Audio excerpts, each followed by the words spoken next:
As a fitness professional, you know the joy of helping others, and you know it's more than just fitness. We're training the whole person. Wellness coaching provides expertise that goes beyond fitness and nutrition.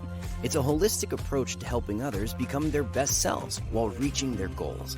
To us, there's no greater joy than that. Join the fitness leader. Become a fitness leader. Become a certified wellness coach. Go to nasm.org/wellness.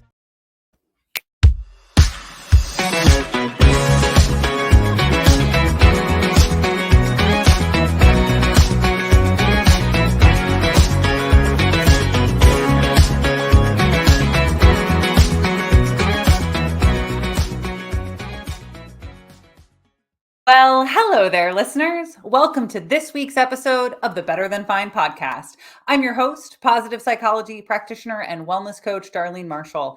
And if you have taken NASM's certified wellness coaching course, you've already heard about an intuitive eating approach to nutrition. And don't worry if you haven't. I'm going to explain all that in just a second. If you've followed me for a while or you've heard some of my other content, you know that I identify as a weight neutral coach. And again, if you're new to the show, don't worry. We're going to explain all that in just a second. But there's a tension between intuitive eating, a weight neutral approach, and clients who authentically have the desire to lose weight. So let's break down that tension here right at the start. And then we're going to dive a little bit deeper in, well, what do we do about it? What if we're someone who has these beliefs and also has this desire? So let's start with intuitive eating. Intuitive eating is an approach to nutrition that was developed by Evelyn Tripoli and Elise Reich that is based in 10 principles that break down diet culture and heal our relationship to how we eat and how we think about our bodies when it comes to nutrition. We did 2 episodes on intuitive eating back in the fall of 2022. One of them was an interview with Katie Hake where she explains intuitive eating. The other one, we did a deep dive into the 10 principles of intuitive eating. So if you're curious about it after this episode, again, you don't need to know everything about intuitive eating for this episode. But if you do become curious about these ideas, that's a good place to start. But the very first principle of intuitive eating is to reject diet culture. We're getting deep into the big ideas already in this episode. Diet culture is the idea that people who are in smaller, thinner bodies have more value in our society. And that's probably not a new idea to you. But again, if it's a new idea to you, last summer we did a whole series of episodes with Rich Fahmy on fat phobia. But rejection of diet culture is based in the idea that, unfortunately, and this whole thing is going to go way against anything you've ever heard about dieting, there's actually no such thing as a successful diet. And here's the data on it. So if dieting is the intentional restriction of calories in order to lose weight, like body weight, the stat that you might not have heard before, and if you've never heard it before, it's going to sound a little ridiculous, is that 90% of diets fail. If the goal is to permanently change your body weight, 90% of diets fail. That means that 90% of the people who lose a significant amount of body weight regain it. Most of the time they regain it in about 18 months, but 90% of them regain it within 5 years. And the research isn't very clear around what's going on with those other 10% of people. And certainly there's lots of people out here on the internet trying to theorize about like, oh, I've got the secret key, but their secret key has actually not been proven in the data. If you've never heard that before, it might feel shocking just to hear it. And it means that every time you have ever been marketed weight loss in the whole course of your life, that marketing was missing the asterisk on it, like the little caveat, that this only works if we're talking about less than 1 year. And if you've ever gone on a diet and had like the first few months, oh yeah, I'm losing some weight, I feel really good. And then all of a sudden you start regaining weight and you haven't really changed all that much and you don't understand why, that's the thing we're talking about. This idea that diets don't actually work. And then it's kind of a big lie when we market dieting.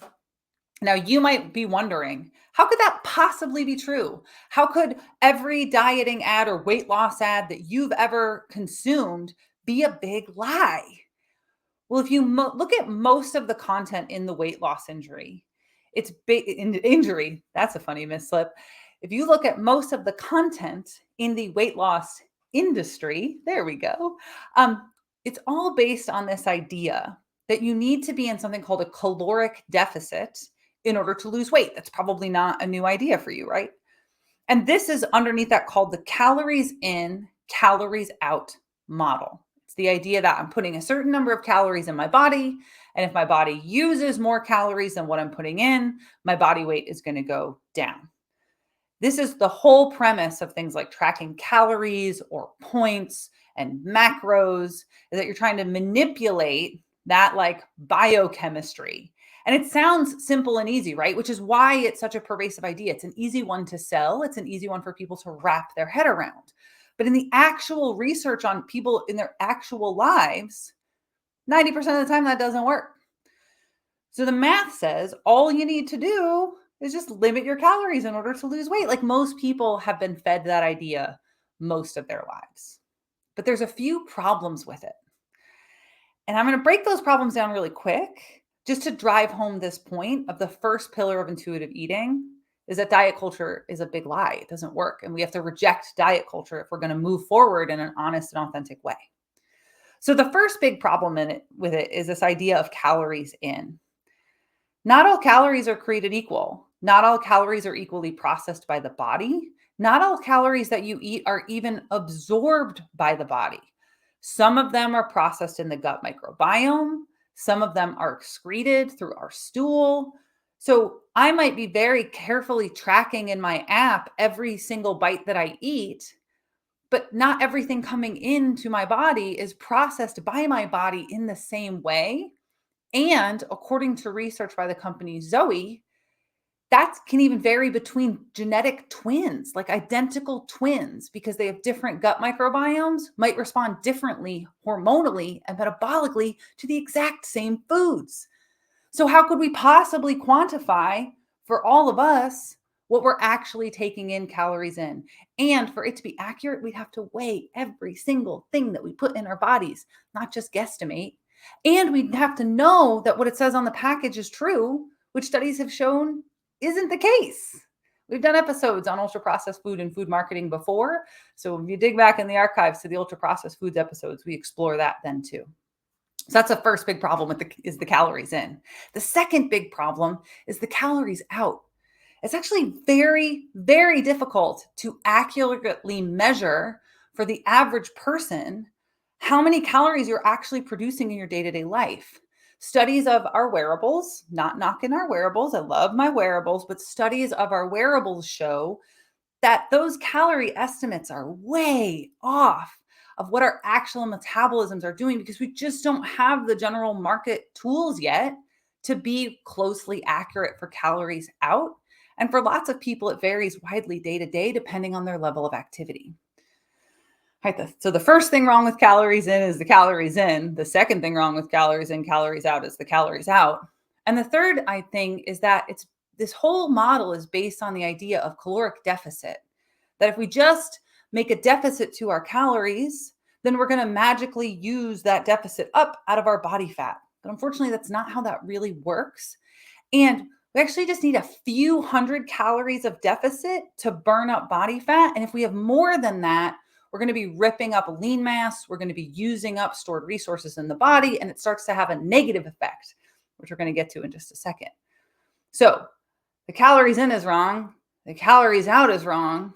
The deficit model is hard for most people to get in the right balance. And what's actually easier is for most people to do a bit more activity, which we're going to get to when we get to the healthy part about healthy weight loss in just a second. And in all of this, I've only lightly touched on just the gut stuff, right? I mentioned the Zoe twin studies a second ago. Part of what that study is looking at when they compare identical twins and their metabolism and their body's reactions to what they eat, what they found is that identical twins have different gut microbiomes, and so they process their calories differently. So one twin might eat a sweet potato and get a big blood sugar spike because of their gut. And the other twin won't get a blood sugar spike from sweet potatoes, but they'll get it from rice. And so those two twins are going to have different metabolic reactions to the same meal. And when we get into this level of nuance, we can see that what we've been taught to think about weight loss isn't really accurate. And that's the evidence that Evelyn Tribole and Elise Reich based intuitive eating on. That this is kind of in the data, like a big lie, so that we could sell dieting. So if we embrace this first pillar of intuitive eating, to reject diet culture, that's the first pillar of the tension that we're going to balance. The other side of that tension is that there is medical evidence showing that keeping your body weight below a 40% BMI correlates to better health outcomes. So when you have a high weight, we know that there is damage to your joints.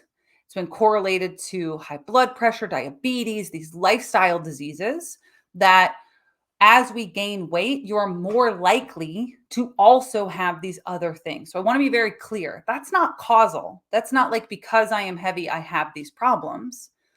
It's more that weight is like a symptom of underlying things that come from lifestyle.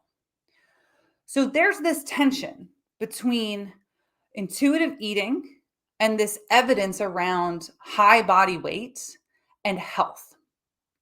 And there's also people who just genuinely are like happier and more comfortable. They feel better moving in the world at a different weight than they might be after, say, a period of high stress or a new job, a baby, like something happens that causes them to gain weight. And we feel this tension between the scientific evidence and fact and the desire to lose weight. You're listening to the Better Than Fine podcast. I'm your host, Darlene Marshall, and we are talking about healthy weight loss. We are exploring the question, is there such a thing as healthy weight loss? And so I introduced to the middle of this tension, weight neutrality. Because as a coach, I take an entirely weight neutral approach based on this idea. It is not my job to tell my clients what to want. So I am very honest during consultation, or if it comes up later in a client relationship, I am very honest with them about everything I just explained, the scientific evidence, what the data says about weight management, calories in, calories out, that it doesn't actually work that way. And I also am very clear that I am not making any guarantees. What I tell them is there are things that we can do that we know benefit their health that may also change their weight. What I also tell them is that according to the psychological research, when you focus on weight manipulation, right? Like I'm trying to lose weight, I'm trying to change my body fat, that has a much higher connection, a higher rate of negative psychological consequences. So this is things like ruminating about what you're eating, ruminating about the scale number, hyper focusing on food, more likely to cause disordered eating behavior. So this would be things like the binge and restrict cycle, which we also have an episode on if you want some information about how that all works. So people who focus on weight are also less consistent with their healthy behaviors, and they're less happier with their outcomes than people who are primed to focus on anything else, right? Their mental health, their emotional health, their actual health. Enjoyment of the behavior, finding something that they like to do, their overall well-being, how they feel in their bodies. So I share all of that with my clients and let them decide how they want to move forward. And obviously, there's always going to be some people who say, yeah, I hear all of that, but like what I really want is to lose weight. That's what I want for myself. I feel better when I'm in a different shape. I desire it for these reasons. I want to lose weight. Is there a healthy way to do it? So that's what I want to spend the rest of this episode talking about is what do I do next? When I've got a client who genuinely wants to lose weight, they accept that the calories in, calories out model is deeply flawed. And how do I support them in making different healthy decisions that may result in weight loss as they progress forward on their well-being journey? So the first thing I tell them is we are not going to worry about the scale at all. And it's even possible that the scale will go up as their body changes. I'm going to explain why in just a second.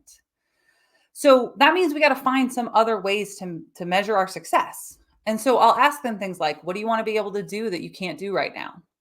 Or what else is important to you in your life? So if it's health, we're going to focus on things like if they've got a metabolic health issue, their blood sugar, their A1C, which is a measure of diabetes and prediabetes. If it's a cardiovascular issue, right? Their blood pressure, their resting heart rate, what other health concerns they have, we're going to find a meaningful metric that is not their weight. We can also focus on how they feel subjectively. So do they have a lot of energy, their vitality, or how they feel like in their relationship to their body? If they're coming in saying, I want to lose weight because I feel different in and about myself when I was lighter, okay, then let's focus on that as our metric. Or it could be how their clothes fit, right? I've had plenty of clients who say, there's a pair of jeans, there's a dress, there's a thing that I had that I liked, a suit. And we'll use the way that their clothes fit as a gauge of how they feel in their bodies as they're progressing. And to be clear, I don't have them do a weekly check-in on this. It might be monthly, it might be every couple of months, because I find that if it's too frequent, those clients start to become a bit neurotic about, oh, I'm not progressing. And then they're not really focused on the habit and behavior. They're going into all of those negative psychological consequences that we just talked about. So what I'm trying to do is shepherd them away from that, because in a truly holistic wellness and well-being process, that client's psychological well-being is just as important as the number on the scale. You're listening to the Better Than Fine podcast. I'm your host, Darlene Marshall, and today we are exploring healthy weight loss. Is there even such a thing? So if the client is not into all of the things I've just laid out on the table, right? We're like, okay, I take a weight neutral approach. It's not my job to tell you. Here's the scientific evidence about weight loss and dieting and why these other models aren't effective. If they're not into that, that is okay. What that means is I'm not the right coach for them, and I'm not the right coach for everybody. So what I do is refer them to someone who I know, who I trust, who has a belief that's aligned with theirs. Because there are plenty of practitioners who I think, okay, we just disagree about this foundational belief, but otherwise that's a good person who is knowledgeable and smart. And their belief aligns with that person. This is what they do professionally. Hook them up. It's not my job to convince that client that they're wrong. It's my job to provide good information and help them make the right decision for them. But let's say that all of the stuff that I've said, they're like, yes, that makes sense to me. I still have this tension. I'm like, cool. Let's go forward, embracing the possibility that how you've been marketed weight loss is a lie. And everything that I say next is going to deviate from that message. Let's step forward together and explore what a healthful lifestyle will look like for you that might result in weight loss. And so my first real job is to actually just build enough trust with this person that they believe and listen to me. And a lot of times, if someone is coming to me, it's either off of referral. So someone else they know has worked with me and given the social proof of like, yes, Darlene knows what she's talking about. I want to work with her. Let's do this together. Or they followed my content for a long time. So they know that I have this weight neutral approach. They know that I generally am ethical and qualified, and they're willing to step into this relationship hoping for my guidance to resolve this tension around, I want to decrease my body weight, but the things I'm doing aren't working and I can't figure out why. And a lot of time it tends to be people who have dieted before. Maybe what was even successful, I'm putting successful in soft quotes there because it was short-term successful, right? They calorie restricted, they lost some weight, they thought they were winning, and then they regressed for some reason. And now they're doing what they did before, but it's not working. And they don't understand why it's not working. And maybe whoever they were working with before or whatever system they were working with before can't tell them why it's not working. Generally, I can tell them why it's not working. And I find that the reason that it's not working is because dieting, right? Calorically restricting. Remember earlier I said that the calories in, calories out, and the deficit has to be like perfectly in a sweet spot to result in weight loss. And it's really hard to stay in that sweet spot. Well, when we over restrict calories, what we're doing is damaging our metabolism. So when you over restrict calories, you're hurting what's called the mitochondria. And every millennial just got like sleeper cell activated to think the powerhouse of the cell, right? Our mitochondria is the powerhouse of the cell. They're most dense in our muscle tissue and our lean tissue of the body. They're mitochondria is where the actual chemical reaction of creating energy in your body takes place. And so it should make sense then that the more mitochondria you have and the healthier that they are, that's where your actual metabolism happens. So the more you've got, the more calories you're burning throughout the day as you're getting up and you're doing stuff just passively. And the less you've got or the less healthy that they are, we would say they're starting to damage your mitochondria and slow the metabolism. So you might have heard the phrase metabolic health somewhere floating around the internet. That's what we're talking about, is how well does that whole mitochondria situation crank up and keep it rolling? So if my metabolism is my mitochondria, the sum total of all the mitochondria in my body are cranking along. And when they're functioning well, you've got tons of energy, you feel great, you can accomplish the things you want to do, you're getting stronger, you feel capable. And when they're not functioning well, we feel lethargic, we put on body weight, maybe put on more body fat. Well, when you over calorie restrict, you damage the mitochondria and you start to lose lean mass, start to lose muscle. Now, over time, that diet you're on gradually stops working. And even if you stay on it, well, you start to regain weight. And that's because the mitochondria were damaged. Or let's say you like go on vacation or it's the holidays and now you're eating more calories than you needed, but your mitochondria have been damaged or your metabolism has been slowed. And now we're overfilling the gas tank. Gas is running out on the sidewalk. And that doesn't sound like what we want to be doing, right? So my first big job this is almost every client I have had in the last, I'm going to say 8 or 9 years. The first big job is most of the time building metabolic health. It's building up the density and the functioning of mitochondria.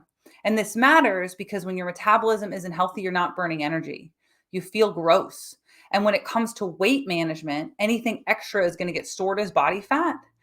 And it's difficult to build muscle and process your food well when you are not, when you don't have healthy metabolic function.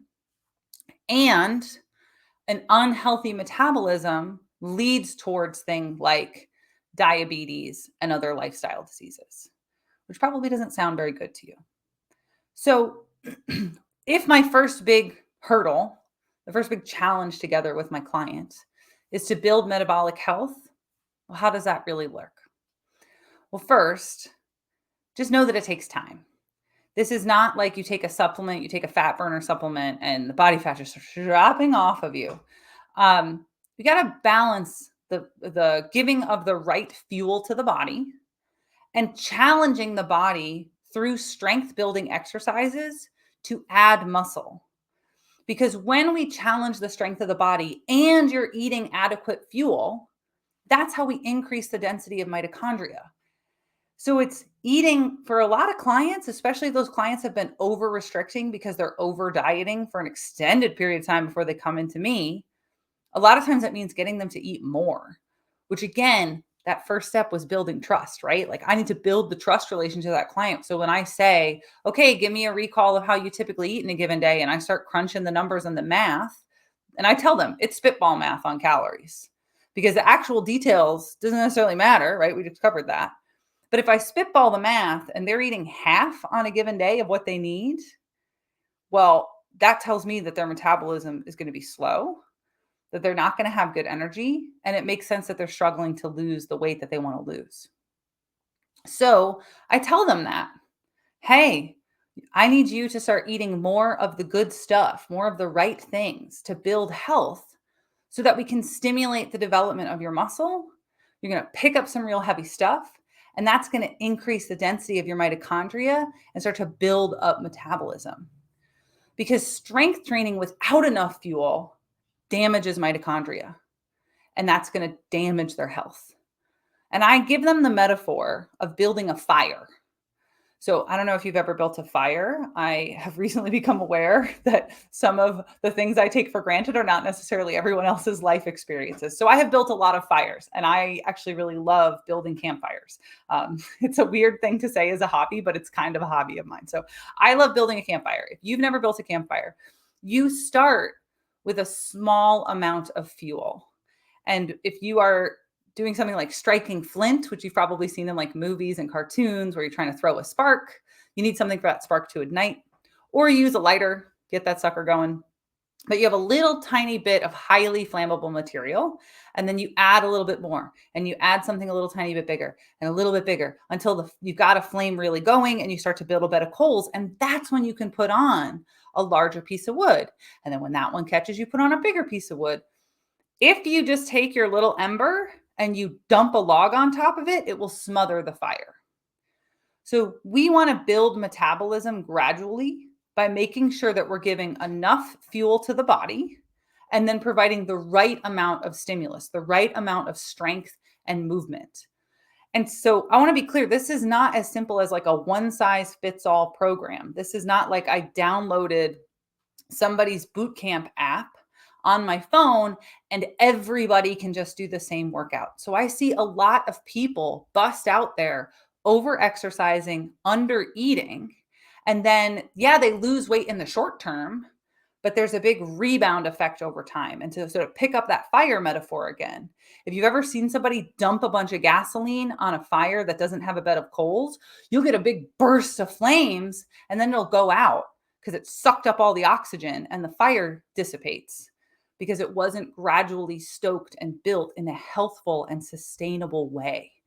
And so when that happens in a person, it's like over-exercised, I underate. Yes, you lost weight at first, but now your mitochondria are sluggish, your hormonal health is out of balance, and then weight comes rebounding back on. And what I've seen in the past is clients then engage with something called a binge restrict cycle. Right? So they eat a whole bunch at an event or an indulgent weekend, and then they restrict calories for a couple of days until they're ravenously hungry, and then they binge again. There's a whole episode on it. Go back in the archives. I dive real deep on binge restrict and how to stop doing it. So that first big job is getting them to break all of those calories in, calories out, unhelpful habits, get the right amount of calories in, start picking up some heavy stuff or challenging their strength, right? It doesn't have to be strength training in order to challenge their muscles toward building strength. And that's going to set us with a healthful baseline of a more functional metabolism. You're listening to the Better Than Fine podcast. I'm your host, Darlene Marshall. We're exploring what could healthy weight loss look like. And this is the point in that client relationship where we really start refining their nutrition. Now, I will say, I've likely set the table with them, pun intended, all along, right? I'm getting them to start building a more healthful metabolism. It's likely that we started with, are they eating consistently? Are they sleeping consistently? We'll talk about that a little bit more in a second. But it's also, are they getting in adequate protein, adequate fiber? Because the protein is so that their muscles can develop. We can get more of the mitochondria humming along. And the fiber is so that their gut microbiome gains health. Because you need a healthy gut if you are going to be hormonally healthy and lose weight.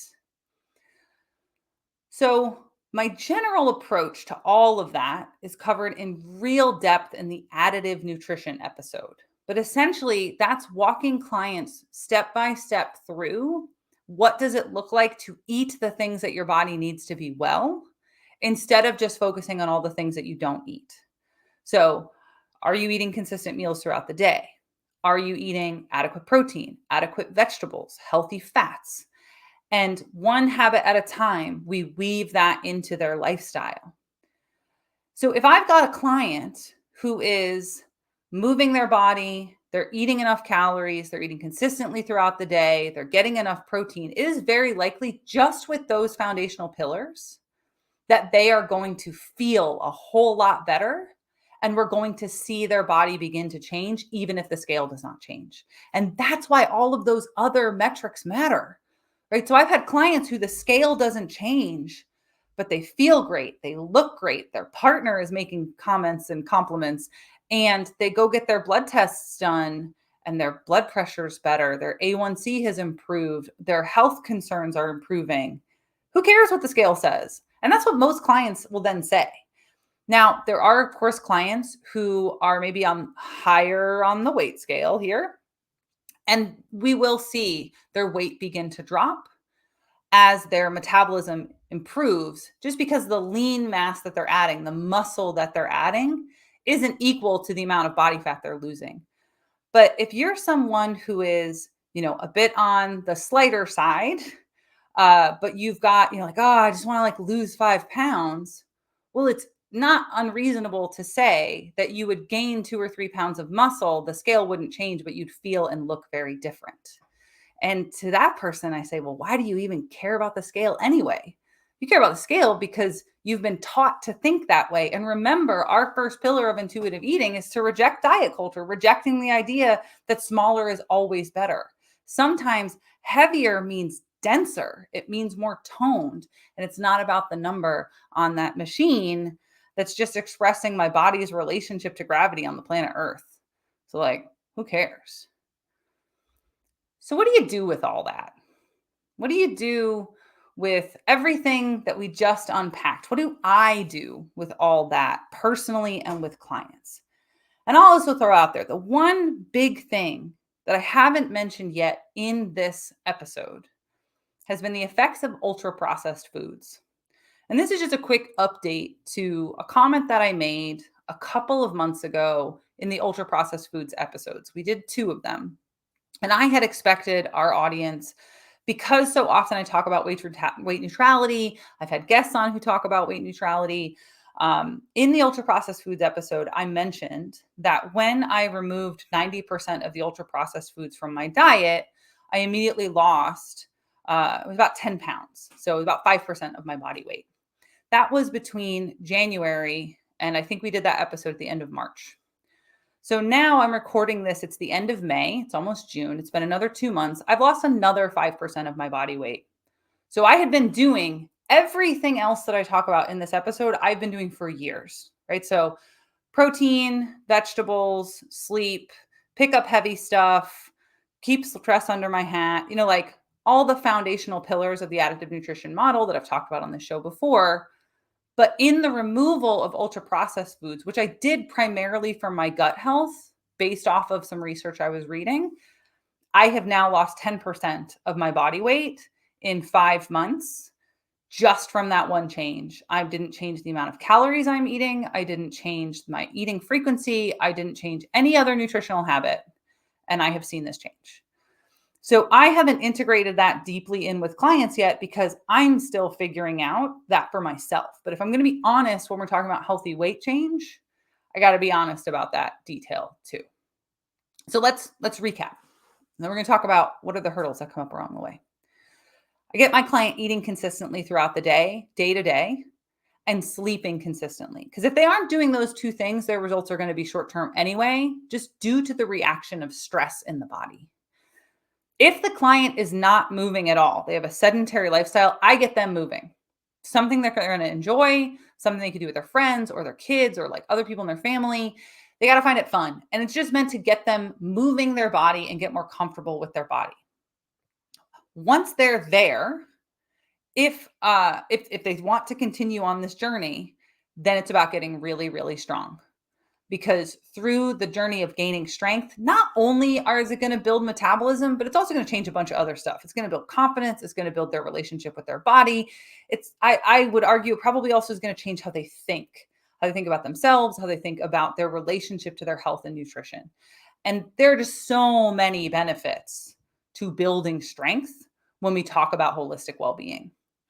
And along the way, as we're working our way through that ladder, we're going to work on nutritional quality and consistency. because I genuinely believe and have experienced, if I can get a client to focus on every time they eat, what's their high quality protein? What are the vegetables on their plate? Is there a healthy fat? There's just gonna be less space in their life for lower health quality foods.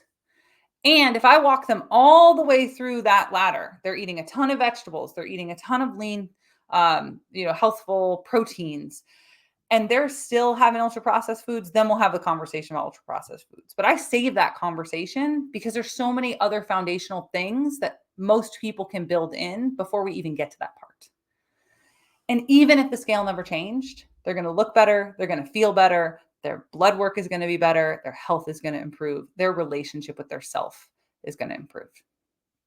Now, I want to very quickly just talk about the things that come up that are challenging along the way, so that if you are someone experiencing those challenges, you know they're normal, or if you are a coach, you know to see them coming. So the first big one is clients want to rush. They want this to be a magic wand because that's what they've been taught to expect. The dieting industry has done us a massive disservice by thinking that this is going to be quick, right? Like lose 10 pounds in 10 days or whatever. And even my own, like 10% in 5 months, that's really fast. I've never had this kind of weight change before. And it mostly has been built on, I've been lifting heavy for years. I knew I had a high functioning metabolism. And then I did all this stuff that helped my gut. This was not a short process of results. This is actually decade and a half of building metabolic function that, then I made this own change and it paid off, right? So that's not new. The next big one is that stress has a huge impact on this kind of process because stress impacts our hormonal function. So if you're humming along in this process and then something happens in your life that's deeply stressful to you and your stress coping skills aren't necessarily there, that's going to affect your outcomes, right? If you're suddenly not sleeping or you start eating poorly as a stress coping strategy or not eating at all. Like I've got plenty of clients who just stop eating when they're really, really stressed out. So having not only the expectation that that will happen, but also an awareness that healthful stress coping is going to be part of this process. Another big one, owning the environment and mental health factors. It's called the social determinants of health. Our context has a real big effect on our outputs in our life. And that's partly the dealing with stress piece, right? If you are struggling for financial security, job security, relationship security, that's going to affect the ability to be consistent enough to get the outcomes. And that's not on you. That's not like, it's on you because you can't be consistent. It's a recognition that we all are deeply intertwined in a social context that affects our behavior. And then the last one is that I ask clients to accept limitations. I said earlier, I give no guarantees about any of this stuff because we all have a genetic context as well. And sometimes those genetics are hang on to body fat more than other people. That is normal and is to be expected and respected. And that's why fat phobia and fat bias are so messed up, because sometimes we literally can't control it. So there is a catch-22 that lives underneath all of this that I want to put in your head before I give you our last big summary here. And that's when I get my clients to focus on other things and they remain consistent with the healthy habits, that's when I see their weight drop. When they focus on weight specifically, that focus helps them to do all the unhealthful things that we have been socially conditioned to think result in weight loss. It damages their metabolism and their weight goes up. And then they get really frustrated. So my biggest advice to people is focus on the healthy behaviors and do them because you want to be well, because you care about yourself and you want to live a fulfilling life. And your weight's going to land where it lands. But if you're taking really good care of your body, meaning moving well, eating the things that we know are good for bodies like protein, vegetables, and healthy fats, and you're picking up heavy stuff and you're getting good sleep and you learn to manage stress, you're going to feel good and your weight's going to come along with it because you're going to have a healthful metabolism and good organ function. So my biggest flex, the number one thing I get clients to do, focus on anything other than their weight, because the weight is also kind of irrelevant. Get real strong, eat protein, eat lots of plants, learn to connect with your hunger and satiety cues. If you're hungry, it's because your body needs more calories. It's not a moral failing. Now, hunger is not the same as just like any old food craving. That's an episode for another time. So if you're hungry, eat. Eat at consistent times throughout the day in whole meals that are rich in nutrients, and find movement that you like regardless of what your weight is. Because if you like it, you're going to do it regardless of what your weight is. All right. So in my opinion, there is such a thing as healthy weight loss, but it is very different in context and execution than everything that we have been taught by the weight loss and by the dieting industry, because the dieting industry makes their money promising fast results that never last. And then you keep coming back and giving them your money, trying to get the next fad diet, even though it's only going to work for a little while. And then you're going to be right back out there giving them your money again. So stop doing that and try this other thing. And if you have questions, I would love to hear them. Questions, comments, concerns, thoughts, feedback, we definitely want to hear from you. My email is info@darlene.coach. My Instagram is also darlene.coach. I'm out there on LinkedIn. Come on and find me. I'm putting up weekly articles. You can also find me on Substack at betterthanfine.substack.com. If you're a fan of the show, I hope that you've already subscribed. And if you're watching on YouTube, like it, comment, share. If you share, do tag me. I would appreciate that so very much. And of course, thank you so much for being a listener of our show. Take good care of yourself and be well.